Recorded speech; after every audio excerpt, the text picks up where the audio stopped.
Jadi Bapak Ibu Saudara, kita gak hanya mengurusi iman kita kepada Kristus Yesus, namun saudara-saudara, kesehatan mental kita juga harus kita pelihara.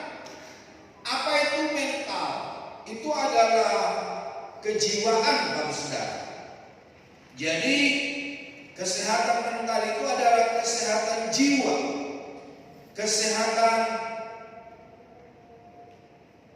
akal budi kita.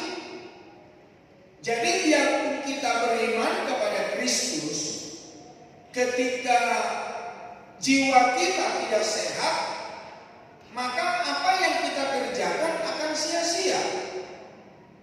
Orang yang jiwanya tidak sehat, maka dia akan mengerjakan yang aneh-aneh. Dia akan mengerjakan yang tidak sesuai dengan kehendak Allah. Dia akan mengerjakan apa yang dagingnya mau, bukan apa yang Tuhan mau. Dia akan berfokus kepada dunia daripada dia berfokus kepada hal kebenaran dan kekekalan. Jadi Bapak Ibu Saudara berkasih Tuhan, pada kesempatan saat malam hari ini kita perlu sehat di dalam iman, kita juga sehat secara jiwa, secara mental, saudara. Supaya apa? Supaya dua-duanya beriringan dengan baik dan betul-betul iman yang kita fokuskan kepada Kristus Yesus dapat terpancar dari sikap, perilaku, respon kita sehari-hari. Nah, Bapak Ibu Saudara kasih Tuhan, apa itu mental, saudara? Nah, Bapak Ibu Saudara, ketika saya baca di Google, saudara, kesehatan mental merupakan kondisi di mana individu memiliki kesejahteraan yang tampak dari dirinya, yang mampu menyadari potensinya sendiri, memiliki kemampuan untuk mengatasi tekanan hidup normal pada berbagai situasi dalam kehidupan. Jadi ketika ada tekanan-tekanan hidup, ada masalah persoalan, dia dapat mengkonternya, dia dapat menghidupinya, sehingga dia tidak mengalami yang namanya depresi sampai gangguan jiwa, Bapak Ibu Saudara.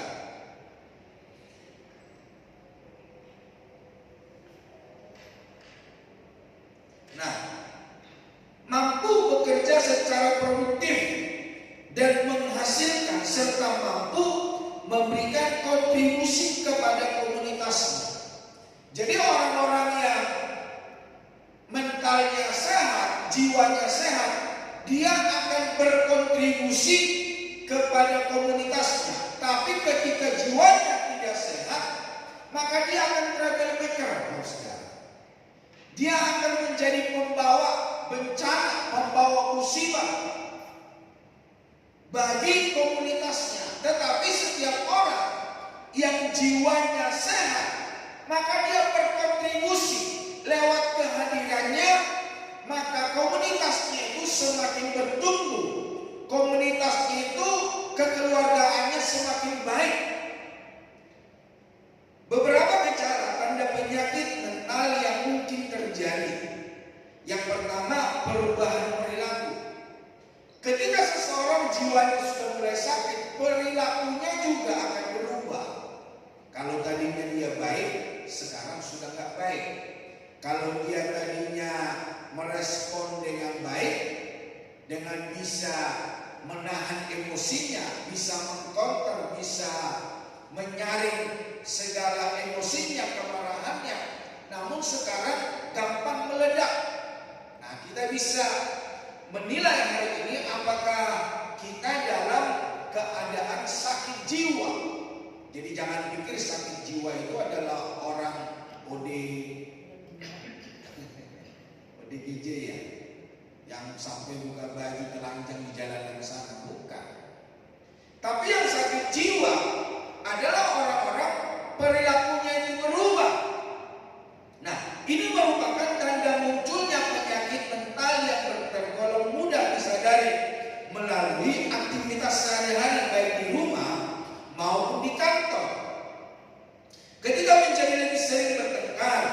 cenderung kasar, hingga berkata kasar yang menyakitkan orang lain. Padahal sebelumnya tidak. Ini perlu dicurigai. Tak hanya itu saja, terlihat perubahan perilaku seperti menjadi lebih mudah marah dan merasa frustrasi. Nah, ini adalah tanda-tanda orang-orang yang jiwanya sudah mulai sakit. Perubahan mood yang kedua adalah perubahan mood. Tanda penyakit mental lainnya adalah mood atau suasana hati yang berubah secara tiba-tiba. Kondisi ini bisa berlangsung sebentar hingga dalam jangka waktu yang tidak menentu. Tentunya hal ini bisa mengakibatkan masalah pada hubungan dengan keluarga serta teman kerja. Ini merupakan gejala umum dari depresi hingga kelainan bipolar. Yang ketiga, kesulitan berkonsentrasi. Penderita gangguan mental, gangguan jiwa cenderung sulit fokus atau memperhatikan dalam waktu yang lama. Selain itu, mereka juga memiliki kesulitan untuk duduk diam dan membaca. Nah, tanda penyakit mental yang satu ini dapat menyebabkan menurunnya performa kinerja, juga perkembangan otak. Yang keempat, penurunan berat badan. Tahukah Anda bahwa gangguan mental juga dapat mempengaruhi kondisi fisik? Tak hanya karena penyakit fisik, berat badan yang menurun drastis juga bisa menjadi tanda penyakit mental. Gangguan makan, stres, hingga depresi dapat menjadi penyebab kehilangan nafsu makan, mual, dan muntah yang berkelanjutan. Yang kelima, menyakiti diri sendiri. Orang-orang yang sakit jiwa, dia akan menyakiti diri sendiri. Coba lihat dulu kiri kanannya, ada yang suka nyakitin diri sendirinya. Nah, itu sudah mulai sakit jiwa itu, saudara. Saat sering mengalami kekhawatiran serta rasa takut berlebihan, perasaan ini dapat berujung pada keinginan untuk menyakiti diri sendiri. Biasanya ini menjadi akumulasi dari perasaan stres serta menyalahkan diri sendiri. Karena gangguan mental juga mengakibatkan sulit untuk mengelola emosi. Ini juga menjadi tanda gangguan mental yang perlu dicermati karena tidak menutup kemungkinan berujung pada percobaan bunuh diri. Yang berikutnya, yang keenam, muncul sebagai masalah kesehatan. Penyakit atau gangguan mental juga dapat ditandai dengan masalah pada kesehatan. Misalnya, mengalami sakit kepala dan sakit perut dan yang berkelanjutan. Yang ketujuh, perasaan yang intens. Kadang dihadapi perasaan takut yang berkelebihan tanpa alasan. Tanda gangguan mental ini seperti menangis, berteriak, atau mual disertai dengan perasaan sangat intens. Perasaan ini pun dapat menyebabkan efek seperti kesulitan bernafas, jantung berdebar, atau bernafas dengan cepat yang dapat mengganggu aktivitas sendiri sehari-hari. Jadi Bapak Ibu Saudara, itu adalah contoh-contoh atau akibat-akibat seseorang yang sakit jiwa. Itulah sebabnya Bapak Ibu Saudara, selain hanya kita beriman, jiwa kita juga perlu sehat, saudara. Supaya apa? Supaya setiap langkah, supaya setiap tindakan kita sesuai dengan kebenaran firman Allah. Kita bukan menjadi batu sandungan bagi orang lain, tetapi kita menjadi berkat bagi banyak orang dan nama Tuhan dipermuliakan. Kita melihat di dalam Filipi pasal 4, Filipi pasal yang keempat. Filipi pasal yang keempat ayat yang ke-6 sampai ayat yang ke-9. Filipi pasal 4 ayat yang ke-6 sampai ayat yang ke-9.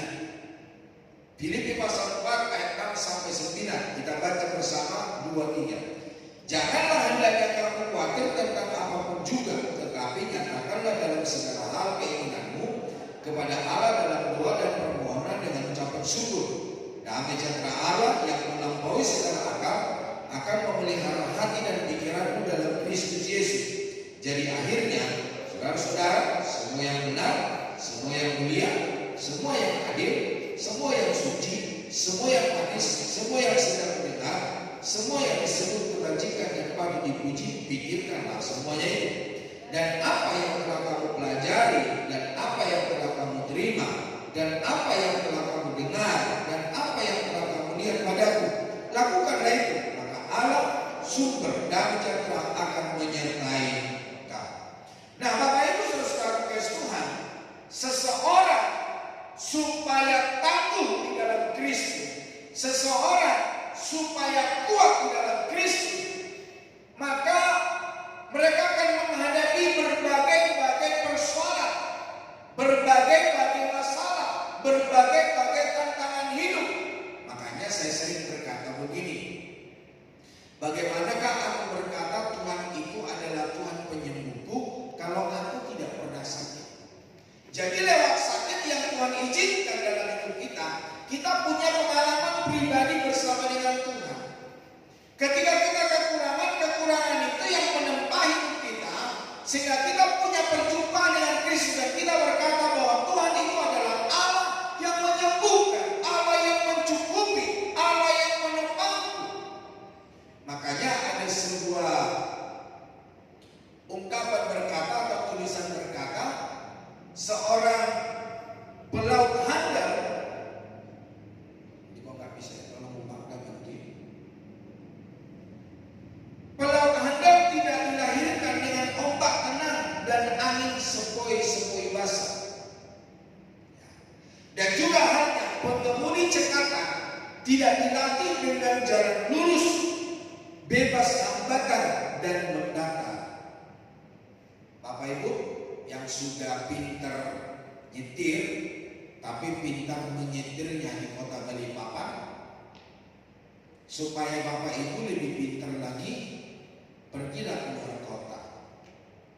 Waktu pertama-tama kali orang Jakarta datang ke Balikpapan, biarpun mereka sudah ahli nyetir di kota Jakarta, ketika mereka datang di Balikpapan, mereka takut, saudara. Karena apa? Curamnya jalanan. Kayak teman-teman dari Jakarta, ketika saya serahkan mobil kepada mereka, mereka nyetir, naik dari sini ke atas atau turun dari atas ke bawah, mereka gemetaran takut, saudara. Karena apa? Di kota Jakarta nggak ada jalan securam ini. Padahal masih ada jalan yang lebih curam dari jalan ini di tempat-tempat yang lain. Demikian halnya Bapak Ibu Saudara, supaya ahli tangguh menjadi seorang penyetir mobil, tentu kita perlu keluar kota. Dengan apa? Dengan kita berpapasan dengan bis, dengan truk, atau melewati bis, melewati truk. Apalagi kalau Bapak Ibu ke Sumatera, bukan hanya curam tapi tikungan tajam. Nah, waktu saya bisa bawa mobil, pertama kali saya bisa bawa mobil, saya dari Jakarta sampai Surabaya bawa mobil itu beberapa kali. Nah, setelah pulang ke Jakarta, maka saya merasa lebih handal lagi bawa mobil. Tapi bukan hanya itu, Bapak Saudara. Di Alas Roban itu di Jawa Tengah itu saya ditempa di situ bawa mobil itu tikungan patah, Bapak Saudara. Tikungan patah dan curam di Alas Roban namanya. Nah, setelah saya bisa bawa mobil Jakarta, Surabaya, Jakarta Bali, dan juga Jakarta Bengkulu. Bapak Ibu, Jakarta Bengkulu itu kalau di Sumatera itu jalanan itu tikungan patah, saudara. Nah, dari situ saya dapat belajar. Jadi dengan kecepatan tinggi dalam tikungan patah pun kita bisa tetap dengan kecepatan tinggi, gak sampai pelan-pelan. Jadi ada kiatnya, ada caranya. Nah, orang-orang yang bawa mobil kalau di tikungan patah itu perlu pakai seatbelt, saudara. Untuk apa? Seatbelt itu menahan tubuh kita. Ketika mobil kita miring ke kiri, kita nggak ikut miring. Kalau kita ikut miring, mobil itu bisa terbalik, saudara. Jadi kita tetap tegak di tempat duduk kita, mobil boleh miring, tetapi kita bisa berjalan dengan baik. Jadi ada kiatnya, ada caranya bagaimana di tikungan tajam ketika kita bisa menyetir dengan kecepatan tinggi. Jadi artinya begini, seseorang bisa menyetir dengan tangguh, tidak dilatih dengan jalanan yang lurus,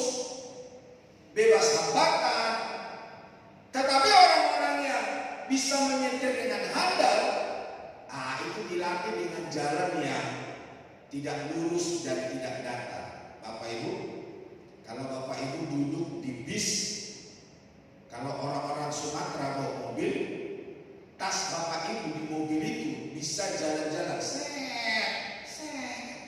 Karena apa? Begitu miringnya di bis. Coba bayangin Bapak Saudara. Nah mungkin kalau kita tapi bagi orang yang jalan di Sumatera itu biasa. Sampai-sampai kadang-kadang para penumpang itu bilang begini, "Aidang Manalogo Amang." Tahu artinya dang Manalogo? Tidak ada rasa anginnya. Jadi pengennya para penumpang itu mau di tikungan tanjakan pokoknya tancap gas. Jadi berasa anginnya gitu. Jadi para penumpang juga udah gak takut karena apa? Udah biasa. Jadi Bapak Saudara, kita terlatih bukan karena semua baik, tapi oleh karena tantangan hidup persoalan yang membuat kita semakin tangguh. Demikian hanya di dalam iman dan percaya kita kepada Kristus. Nah Bapak Ibu Saudara kasih Tuhan, merenungkan kejadian di masa lalu, terjebak dalam kesibukan saat ini, dan mencoba memutuskan rencana dapat membuat Anda cemas. Kehancuran rasa sakit hati dan hal-hal duniawi dapat menyita pikiran Anda. Jadi bagaimana cara mulai menyembuhkan pikiran cemas? Untuk menyembuhkan pikiran yang cemas, pertimbangkan kata-kata Paulus dalam Filipi pasal 4 ayat 6 sampai 9. Daripada fokus pada hal-hal buruk yang menyebabkan Anda cemas, perbaharui pikiran Anda dengan firman Tuhan dan syukuri kedamaian yang Dia berikan. Perbaharui pikiran saudara, hati saudara dengan kebenaran firman Allah.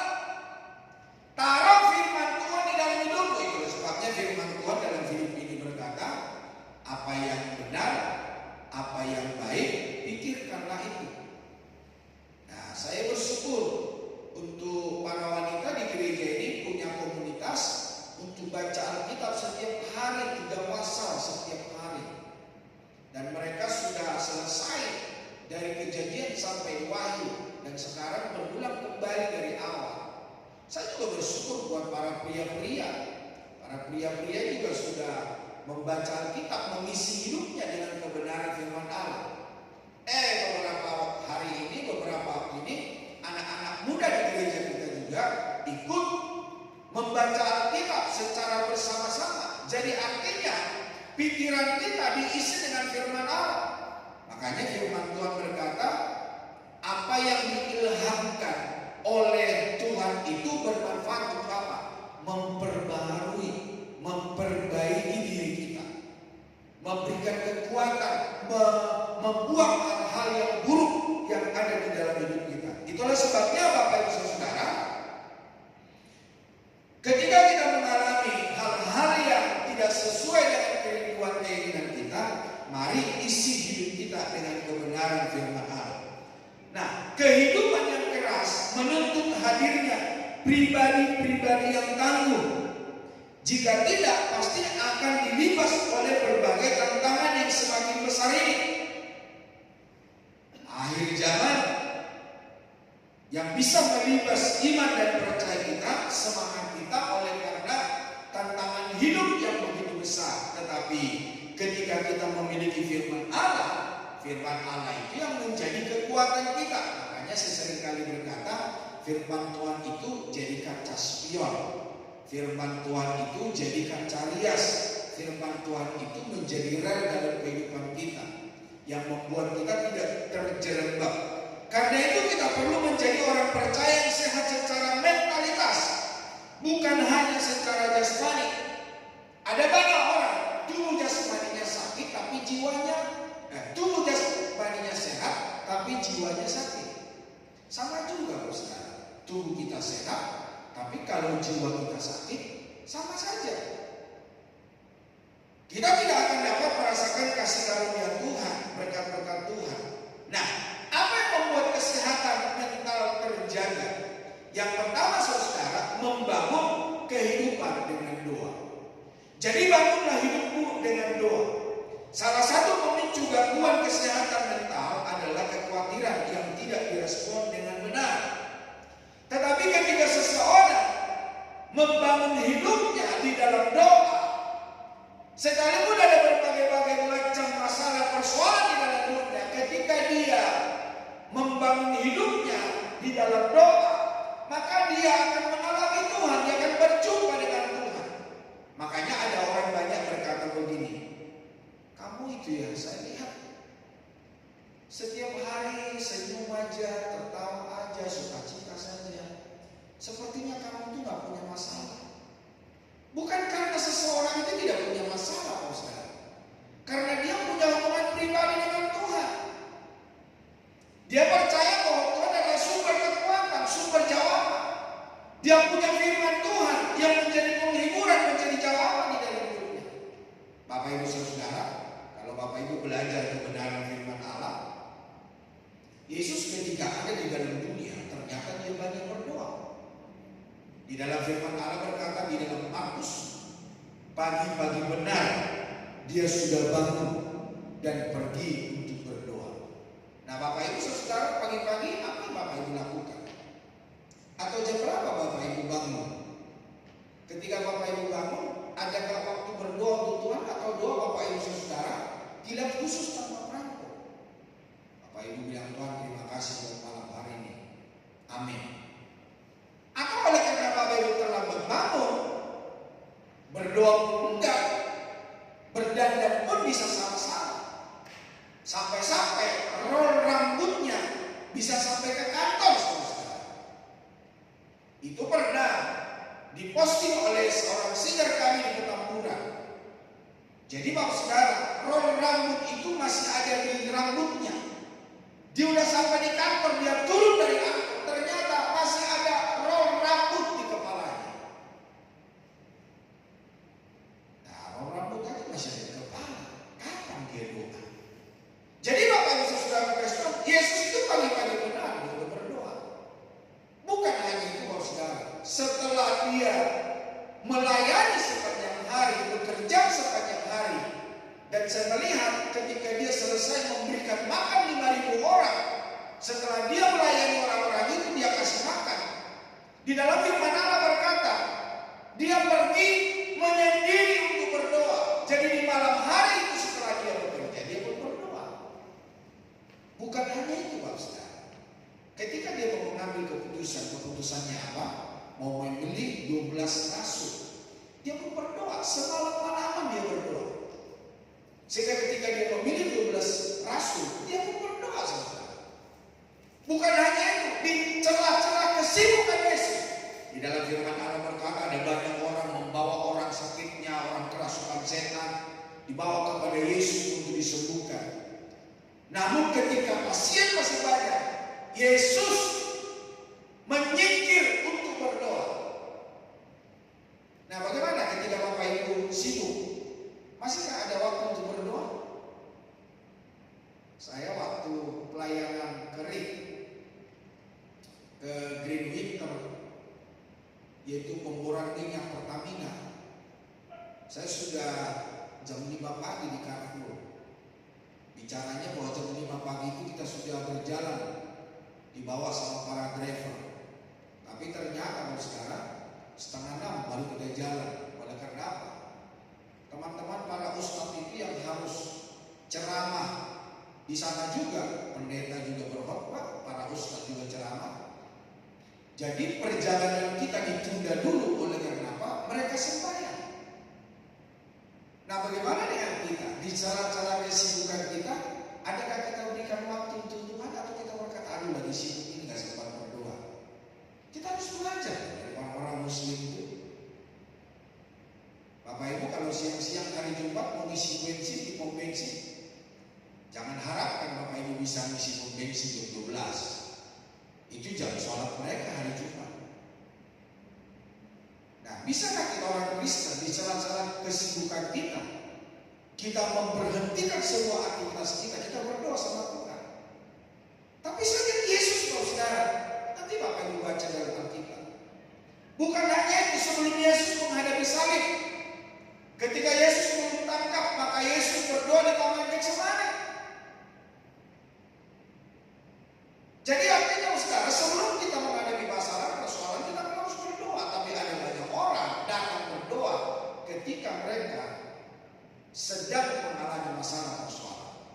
Padahal Yesus sudah memberikan teladan sebelum dia menghadapi salib, sebelum dia menghadapi persoalan, dia pun berdoa. Jadi Bapak Saudara, bangun kehidupan doamu di hadapan Tuhan. Yakobus 5 ayat 13 dan 14. Yakobus 5, 13 dan 14 dikatakan begini. Kalau ada seorang di antara kamu yang menderita, baiklah ia berdoa. Kalau ada seorang yang bergembira, baiklah ia menyanyi. Kalau ada seorang di antara kamu yang sakit, baiklah ia memanggil para penentu jemaat, supaya mereka mendoakan dia serta mengolesinya dengan minyak dalam nama Tuhan. Ada orang yang menderita, baiklah ia berdoa. Jadi Bapak Saudara Tuhan, kenapa orang yang menderita, kenapa ada orang yang sakit harus berdoa? Karena ketika seseorang dalam sebuah penderitaan dia berdoa, menjalin hubungan intim dengan Tuhan, maka dia akan berjumpa dengan Tuhan. Dan orang yang berjumpa dengan Tuhan, dia akan mengalami Tuhan. Sesuatu pasti terjadi di dalam hidupnya. Jadi Bapak Saudara, kekhawatiran yang dibiarkan akan membawa serta teman-teman yang lain, seperti ketakutan, tekanan hidup, bahkan depresi berkepanjangan.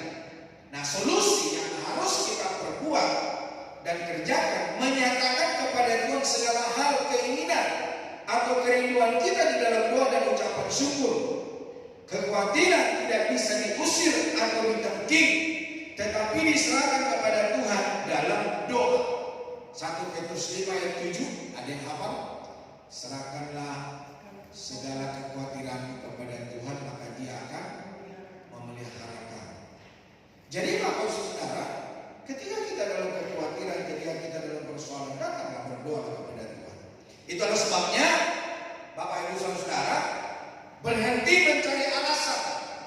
Doa yang penting adalah saat kita benar-benar mulai bertindak untuk berdoa. Jika menunggu sampai 100% mencapai kebenaran baru berdoa, kapan kita memulainya? Gak usah menunggu Bapak Saudara. Gak usah ada alasan seperti begini. Ketika ada orang diajak ke gereja melayani, mereka berkata begini, aduh rasanya saya gak layak melayani, saya belum layak ke gereja, saya masih banyak dosa, nanti tunggu dulu deh, saya selesaikan dulu dosa-dosa saya. Siapa kita bisa menyelesaikan dosa-dosa kita? Siapa kita bisa menyelesaikan masalah persoalan kita? Jadi jangan menunggu, kita tidak akan bisa menyelesaikan masalah persoalan kita. Tapi ketika kita mengalami masalah persoalan, kita datang kepada Tuhan, maka Tuhan akan menolong dan membela kita. Paling tidak saudara, ketika kita tidak ditolong, kita punya kekuatan, kita punya penghiburan. Jadi jangan lagi mencari-cari alasan, apalagi malas, dan jarang bahkan sama sekali tidak berdoa. Nah, Bapak Ibu Saudara, mari kita berdoa. Yakobus 5 ayat 17 dan 18. Elia adalah manusia biasa sama seperti kita, dan dia telah bersungguh-sungguh berdoa supaya hujan jangan turun, dan hujan pun tidak turun di bumi selama 3 tahun dan 6 bulan. Lalu dia berdoa pula, dan langit menurunkan hujan, dan bumi pun mengeluarkan buahnya. Jadi selain hanya jangan cari-cari alasan, berdoa. Sebagaimana Elia sama dengan kita manusia. Ketika dia berdoa supaya hujan tidak turun, Tuhan tidak turunkan hujan 3 tahun 6 bulan. Dan ketika kita berdoa bersabar menanti jawaban. Karena apa? Jawaban Tuhan itu bisa ya spontan kita terima. Tapi jawaban Tuhan itu bisa tunggu dulu. Kita serius gak mengandalkan Tuhan? Kita serius gak berdoa sama Tuhan? Atau kita buat Tuhan itu hanya sebagai ban serap, saudara? Tapi juga ada jawaban Tuhan itu tidak sama sekali. Kenapa? Itu bukan sesuatu yang baik bagi kita. Banyak orang tidak mau berdoa karena kurang sabar menunggu jawaban dari Tuhan. Ingat, sebelum mujizat hujan turun, Elia 7 kali berdoa. Bapak Ibu Saudara, Bapak Ibu sudah berapa kali berdoa dalam hidupmu? Sudah berapa tahun, Saudara?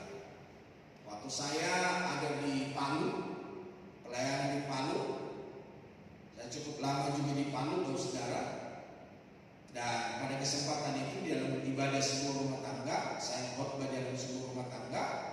Namun dalam kesempatan ibadah itu diberikan kesempatan untuk keluarga ini memberikan kesaksian. Si ibu itu bersaksi begini, Pak Pendeta, saya 20 tahun bergumul untuk suami saya. Dan dia katakan pergumulan yang dia hadapi adalah suami itu berselingkuh. Bukan hanya berselingkuh di luar sana, mereka kos atau kontrak rumah. Tidak, saudara. Perselingkuhan dia dengan wanita lain, wanita itu dibawa ke rumahnya. Bukan hanya wanita itu dibawa ke rumahnya. Ketika istrinya atau si ibu yang punya rumah itu lagi berdoa, lagi berlutut menyembah Tuhan, kepalanya ke lantai, ibu itu berkata, suaminya ada di situ. Ibu itu berkata begini, itu suami saya datang ke rumah, dia tendang saya dari belakang. Sampai segitunya, saudara. 20 tahun. Bukan 20 jam, bukan 20 hari, bukan 20 bulan. 20 tahun. Dia menunggu suaminya bertobat. Dan dia berkata, puji Tuhan kalau suami saya bertobat. Dan kami dapat melayani Tuhan hari-hari. Bapak Ibu, sudah berapa lama bergumul dalam pergumulan hidup? Sudahkah sampai 20 tahun? Sudah? Belum ya? Jangan kalah sama seorang ibu yang ada di kota Palu. Dan juga jangan kalah dengan Elia. Coba lihat di dalam 1 Raja-Raja 18. 1 Raja-Raja 18. Ayat berapa? Ayat yang ke-42 sampai 44. Lalu Ahab pergi untuk makan dan minum, tetapi Elia naik ke puncak gunung Karmel. Lalu ia membungkuk ke tanah dengan mukanya di antara kedua lututnya. Setelah itu ia berkata kepada bujangnya, naiklah ke atas, lihatlah ke arah laut. Bujang itu naik ke atas, ia melihat dan berkata, tidak ada apa-apa. Ketika kata Elia, pergilah sekali lagi. Demikianlah sampai 7 kali. Elia sampai 7 kali ngomong sama bujangnya. Pada ke-7 kalinya berkatalah bujang itu, wow, awan kecil sebesar telapak tangan timbul dari laut. Lalu kata Elia, pergilah, katakan kepada Ahab, pasang keretamu dan turunlah, jangan sampai engkau terhalang oleh hujan. Apakah waktu Elia sekali berlutut berdoa tidak ada awan terus dia berhenti? Enggak. Dia ulang lagi sampai 7 kali. Nah yang ke-7 kali bujang itu berkata, ada awan sebesar telapak tangan. Udah kasih tahu Raja Ahab, suruh dia pulang dengan keretanya supaya dia tidak terhalang oleh hujan. Bapak Ibu, dalam pergumulan udah berapa kali dengan doa yang sama kau panjatkan kepada Tuhan. Bapak Ibu saudara berkasih Tuhan, hari ini mari kita belajar dari Elia. Yesus juga mengajarkan dalam Injil Lukas 18 ayat 1 supaya kita selalu berdoa dengan tidak cemu-cemu. Sesungguhnya bisa saja jika saat berdoa tidak langsung memperoleh jawabannya, entah 7 hari, 7 minggu, bahkan 7 tahun.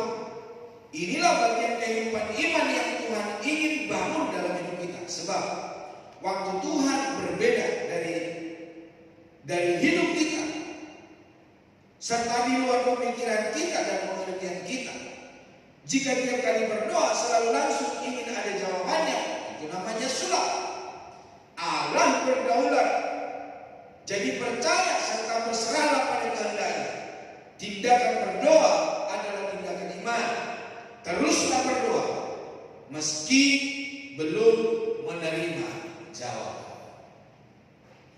Di dalam Lukas pasal 18 ayat 4 dan 5, beberapa waktu lamanya hakim itu menolak. Tetapi kemudian dia berkata dalam hatinya, walaupun aku tidak takut akan Allah dan tidak menghormati seorang pun, namun karena janda ini menyusahkan aku, baiklah aku membenarkan dia supaya jangan terus saja dia datang dan akhirnya menyerang aku. Kata Tuhan, camkanlah apa yang dikatakan hakim yang zalim itu.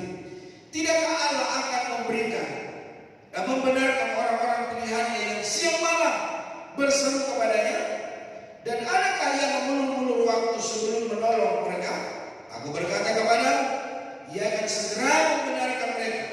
Akan tetapi jika anak manusia itu datang, adakah ia mendapat iman di dunia. Ini adalah kisah seorang janda miskin yang minta pembelaan kepada hakim yang lain. Tapi oleh karena si janda miskin itu selalu datang siang malam, datang minta supaya haknya dibela oleh hakim yang lain. Nah, oleh karena dia merasa terganggu, ya udahlah, daripada aku diganggu terus, nanti aku diserang dia, udah aku tolong aja, aku benarkan aja dia. Yesus berkata di dalam Injil Matius, jikalau anak meminta roti kepada bapaknya, diberikan batu? Enggak, diberikan roti. Ketika anak minta ikan sama bapaknya, apa dikasih ular atau kalajengking? Enggak, dikasih ikan. Yesus berkata begini, Bapakmu yang di dunia ini adalah Bapa yang jahat, tahu berbuat baik, apalagi Bapakmu di dalam surga. Jadi Bapak Ibu Saudara kasih Tuhan, setiap doa yang kita panjatkan kepada Tuhan itu tidak akan sia-sia, saudara. Yang kedua, bagaimana supaya jiwa kita sehat, mental kita supaya sehat? Memiliki damai sejahteranya. Milikilah damai sejahtera Allah. Karena damai sejahtera daripada Allah tidak bisa dipengaruhi oleh karena masalah persoalan dunia. Manusia mencari cara untuk merawat kesehatan mentalnya dengan berbagai cara. Healing, jalan-jalan, menyalurkan hobi, mancing, olahraga, bersepeda, yoga, dan lain-lain.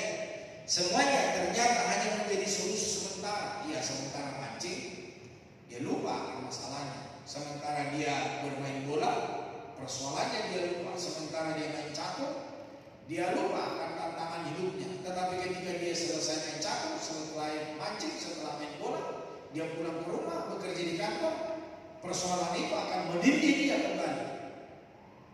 Makanya ada lagu tertindih dengan beban berat. Bukan hanya dosa saja, tapi persoalan hidup. Namun saudara-saudara Kristen, ketika mengalami persoalan hidup, pergi jalan-jalan, hidup sekarang hanya sementara saja, semua tidak abadi. Ayat ini mengajar bahwa mentalitas kita terjaga karena damai sejahtera. Ada shalom yang menunjuk pada kedamaian yang berasal dari berkat Tuhan. Damai sejahtera Tuhan Yesus itu akan berdampak bagi dua aspek di dalam kehidupan kita, hati dan pikiran kita. Nah, kunci sukses dari damai sejahtera bersumber dari hubungan yang karib antara kita dengan Tuhan dan dampak dari ketaatan kita melakukan firman Tuhan. Itu kunci suksesnya. Ada hubungan yang baik dengan Tuhan dan lakukan firman Allah. Yang kedua, memperdalam akar iman. Jadi iman kita harus semakin berakar. Firman Allah berkata, Yohanes 14 ayat 27, damai sejahtera aku tinggalkan bagimu, damai sejahtera aku berikan kepadamu, dan apa yang aku berikan tidak seperti yang diberikan oleh dunia kepadamu. Janganlah gelisah dan gentar hati. Damai sejahtera yang Tuhan berikan itu tidak semua. Damai sejahtera yang Tuhan berikan tidak bisa dipengaruhi oleh situasi apapun di dalam hidup ini. Karena itu berasal dari Allah. Menurut pandangan orang dunia, damai sejahtera adalah sesuatu keadaan atau suasana yang aman. Tidak ada perang, tidak ada konflik, tidak ada bencana, tidak ada perselisihan, tidak ada masalah. Orang dunia juga berpikir bahwa sumber damai sejahtera itu ada pada uang, harta kekayaan, mobil mewah, rumah megah, popularitas. Makanya ada banyak orang saudara berusaha bagaimana supaya kaya, melakukan 1001 macam cara. Makanya suka dibilang kepala jadi kaki, kaki jadi kepala, siang jadi malam, malam jadi siang. Dia apa? Mengejar harta. Karena mereka berpendapat ketika banyak harta, maka mereka akan mengalami damai. Enggak, saudara. Masih ingat saya berikan kepada Bapak Ibu Saudara. Seorang kaya ketika dia datang kepada temannya, dia berkata, apa yang harus aku perbuat supaya satu sisi di dalam tubuhku ini, dalam hidupku ini terisi? Karena satu sisi sudah diisi dengan firman Tuhan, popularitas, kekayaan, ilmu. Tapi dalam satu sisi, sekalipun saya punya harta, aku gak merasakan damai. Temannya berpendapat dan berkata begini, bangunlah rumah yang megah, mungkin dari emas. Bangunlah kolam renang, bangunlah tempat helikopter untuk dapat mendarat di atas rumahmu. Dan akhirnya seorang kaya itu membangun seperti pesan rekannya. Tetapi apa yang terjadi setelah rumah itu selesai, dia tempati beberapa hari, beberapa bulan, dia berkata begini sama temannya, waduh, sekalipun saya sudah bangun rumah bagus, fasilitasnya bagus, ternyata saya itu seperti pepatah berkata, seperti burung di dalam sangkar emas. Saya tidak merasakan damai, saya tidak merasakan sukacita. Itulah sebabnya temannya kembali berkata, kamu kan punya helikopter, udah keliling-keliling aja Indonesia. Ya kalau kamu masih kurang puas, keliling aja, keliling dunia. Kamu kan punya banyak duit. Dia lakukan, saudara. Tapi setelah dia pulang kembali ke rumah, yang namanya kekhawatiran, yang namanya tidak ada damai, itu terjadi. Dan dia berkata, saya sudah lakukan apa yang kamu kerjakan, apa yang kamu katakan, saya sudah lakukan, saya sudah jalan-jalan, sudah terbang kemana-mana. Temannya bilang, ya udah, yang terakhir deh, kamu pergi ke Bang Soleh di sana di gang sempit situ. Biasanya orang kalau datang ke dia akan terjawab, sudah. Makanya ketika dia ke Bang Soleh, ke gang sempit itu, maka Bang Soleh berkata begini, ya udah, carilah ayam hitam dari jenggernya sampai kukunya semuanya hitam, dan kamu persembahkan kepada arwah di situ di pohon rindang itu. Akhirnya dia menurut sama dukun itu, sekali, 2 kali, 3 kali, tapi rasa damai itu tidak ada dalam hatinya. Akhirnya dia marah, saudara. Dalam kisah itu dikatakan dia memapras, apa itu namanya, memotongi dahan-dahan, menggundul pohon itu. Karena apa? Dia tidak merasakan sukacita, dia tidak merasakan damai dalam hidupnya. Jadi Bapak Saudara, harta kekayaan, popularitas, keberhasilan itu tidak menjamin seseorang damai. Banyak orang berpikir anaknya akan merasa puas, anaknya akan merasa terberkati ketika seluruh fasilitas dilengkapi oleh orang tua. Padahal bukan itu yang terutama, saudara. Selain hanya pendampingan orang tua, pengenalan akan Tuhan itu akan lebih baik daripada harta kekayaan yang kita jejali kepada keturunan kita. Berbeda dengan damai sejahtera yang Tuhan berikan. Damai sejahtera dari Tuhan mengalir dari dalam hati internal, tidak terpengaruh oleh situasi kondisi dan bersifat kekal. Sekalipun diterpa masalah, sekalipun situasi sedang tidak baik, hati tetap dipenuhi oleh damai sejahtera. Damai sejahtera bersumber dari hubungan yang akrab antara kita dengan Tuhan dan dampak dari ketaatan kita melakukan firman Tuhan. Suatu saat seorang raja berkata kepada rakyatnya, ayo kumpulin semua para pelukis, menggambar, bikin gambaran buat saya menurut saudara-saudara. Seperti apa damai sejahtera itu. Akhirnya dari ribuan orang melukis seperti apa yang namanya damai sejahtera.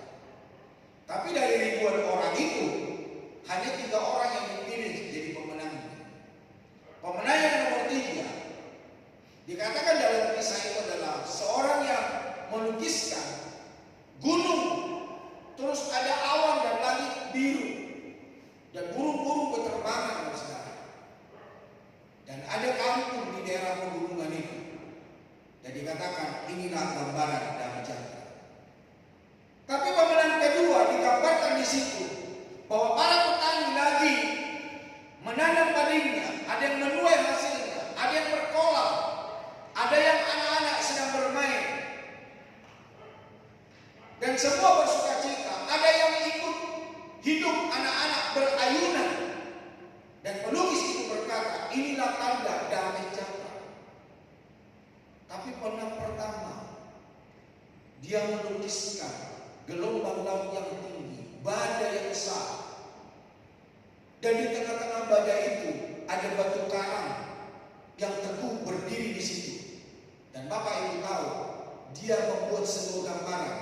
Di balik batu karang yang tinggi yang besar itu ada burung lagi bertengger, dia bersarang di sana. Dan dia berkata, inilah gambaran damai sejahtera.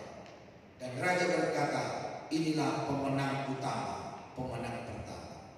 Kenapa saudara? Sekalipun badai kehidupan, ombak kehidupan, angin kencang menerpa hidup kita, ketika kita ada di balik batu karang yang teguh namanya Yesus Kristus, maka Dia yang akan tetap memberikan damai di dalam hidup kita. Maka di sebuah lagu yang berkata, damai yang diberikan, pintar-pintar, damai yang diberikan, hati senang bersama Tuhan besertaku sepanjang hidupku, ku serahkan padanya. Bilang dulu kiri kanannya, jangan telan sendiri masalahmu, serahkan sama Tuhan Yesus dulu. Ayo bilang dulu kiri kanannya, serahkan sama Tuhan Yesus. Jadi Bapak Ibu Saudara, di dalam Yesaya 48 ayat 18 dikatakan, sekiranya engkau memperhatikan perintah-perintahku, maka damai sejahteramu akan seperti sungai yang tidak pernah kering, dan kebahagiaanmu akan terus berlimpah seperti gelombang-gelombang laut yang tidak pernah berhenti. Nah, dengan cara inilah Tuhan akan melimpahkan damai sejahteranya kepada kita.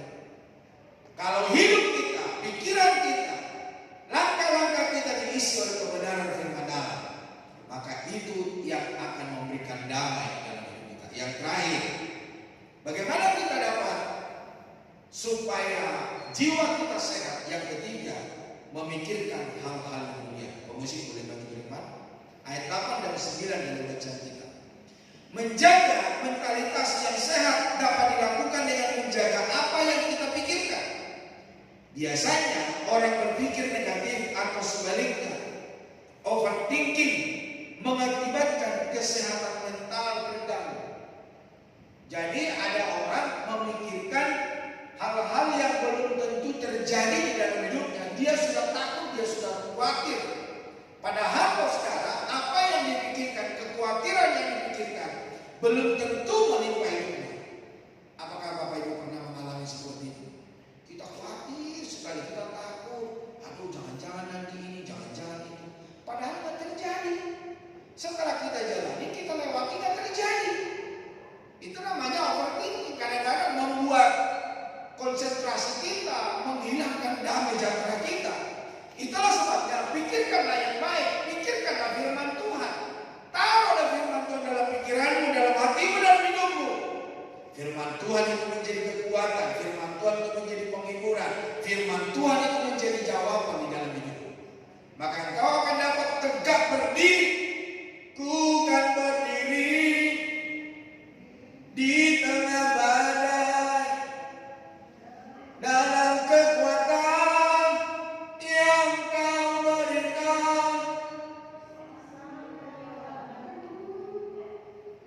Ku takkan goyah, selalu menopang hidupku. Kenapa kita bisa kuat? Karena Tuhan yang menopang kita.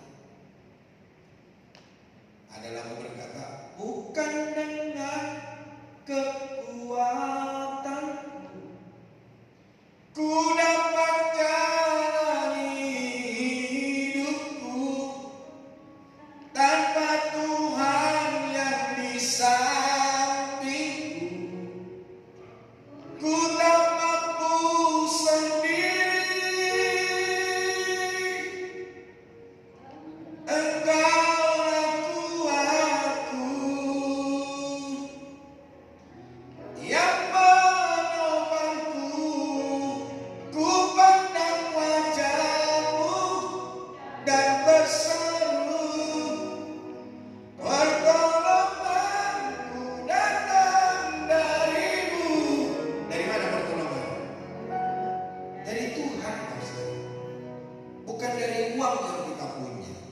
bukan dari fasilitas yang kita punya, tapi Tuhanlah menjadi pertolongan kita. Betapa pentingnya mengisi pikiran dan hal-hal yang positif, karena hal itu akan berdampak dalam kehidupan kita, respon kita, tingkah laku kita. Pikiran kita dapat menentukan setiap perkataan dan tindakan kita. Bila yang ada dalam pikiran kita adalah hal-hal yang positif, maka hal-hal yang baik akan terjadi bagi kita. Hal-hal yang positif yang akan kita lakukan. Tetapi ketika hal-hal yang negatif ada di pikiran kita, maka perkataan kita pun akan negatif. Tingkah laku kita, perbuatan kita, keputusan kita pun akan negatif. Kita akan merugikan banyak orang. Tetapi kalau hal yang positif terjadi dalam hidup kita, firman Allah ada dalam pikiran kita, maka dari mulut kita akan keluar kata-kata penghiburan, kata-kata berkat, dan kita berkata, jangan takut, aku pun sudah mengalaminya bersama dengan Tuhan. Inilah yang dilakukan oleh Rasul Paulus di dalam 2 Korintus 10 ayat 5b dikatakan, kami menawan segala pikiran dan menaklukkannya kepada Kristus. Jadi dia menaklukkan kedagingannya dan dia persembahkan hidupnya kepada Tuhan. Menaklukkan pikiran kepada Kristus berarti kita mengisi pikiran kita dengan firman Tuhan setiap hari. Dengan firman Tuhan kita dituntut untuk selalu berpikiran positif. Pikiran yang benar dan positif adalah modal bagi Tuhan untuk menyatakan kasih dan kuasanya dalam kehidupan kita. Kalau pikiran kita negatif, saudara, Tuhan tidak akan berperkara di dalam hidup kita. Karena Tuhan tidak mau orang-orang yang negatif. Tuhan tidak mau orang-orang yang melakukan kedagingan. Tetapi kalau pikiran kita positif, kebenaran firman Tuhan ada di dalam hidup kita yang menuntun memimpin setiap langkah hidup kita. Itu modalnya Tuhan untuk memberkati kita, saudara. Makanya sekali lagi pemazmur berkata, siapakah yang boleh naik ke gunungnya Tuhan? Siapa dikatakan? Orang yang bersih tangannya dan murni hatinya. Orang yang memiliki firman Allah adalah orang yang menerima jawaban dan pertolongan daripada Tuhan. Oleh karena itu, Filipi pasal 2 ayat kelima berkata, hendaklah kamu dalam hidupmu bersama menaruh pikiran dan perasaan yang terdapat juga dalam Kristus Yesus. Jadi pikiran diarahkan kepada apa yang benar, mulia, adil, suci, manis, sedap didengar, kebajikan dan patut dipuji. Kita akan menjaganya dari pikiran-pikiran negatif. Roma 12 ayat 3 berkata, menegaskan tentang apa yang selayaknya kita pikirkan, tidak melebihi kapasitas kita sehingga mentalitas terganggu. Jadi janganlah memikirkan hal-hal yang muluk-muluk. Pikirkanlah apa yang berkenan kepada Tuhan. Dan kalau pikiran kita adalah pikiran yang positif, dalam pikiran kita adalah kebenaran firman Allah, kita akan melihat mujizat